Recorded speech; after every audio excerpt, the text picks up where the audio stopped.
శ్రీమన్నారాయణ. అందరికీ నమస్కారం. కామన్గా అందరూ క్వశ్చన్స్ అడుగుతారు, నాకు దేవుని చూపెట్టండి, లేకపోతే ప్లస్ గాలిని చూపెట్టండి, ఇట్లా డిఫరెంట్ క్వశ్చన్స్ ఉంటాయి. సో కళ్ళకు కనబడని ప్రతి ఒక్కటి లేదు అని ఎప్పుడు కూడా అనొద్దు.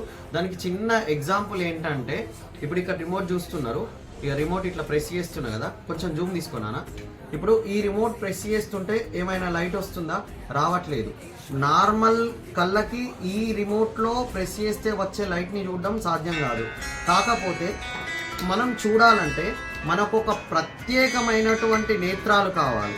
భక్తిలో దేవుణ్ణి కానీ ఎవరిని కానీ చూడాలన్నప్పుడు ప్రత్యేక నేత్రాలు కావాలి. అందులో భాగంగా ఇక్కడ ఈ మొబైల్ కెమెరా డిస్ప్లే తీసుకో. ఈ మొబైల్ కెమెరా లోపల చూసినట్టయితే మనకు లైట్ వెలిగేది క్లారిటీ కనబడుతుంది. చూడండి, రిమోట్ లోపల బటన్ ప్రెస్ చేస్తుంటే ఇక్కడ మనకు ఒక బ్లూ కలర్ లైట్ కనబడుతుంది. డిస్ప్లే నీట్గా దగ్గరికి తీసుకో. సో అదే విధంగా చూడండి,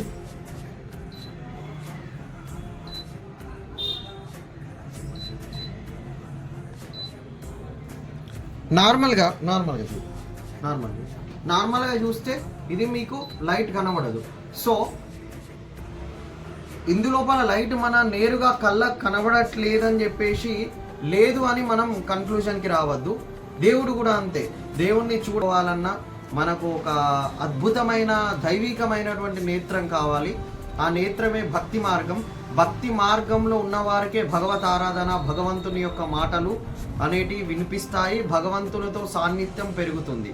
థ్యాంక్ యూ.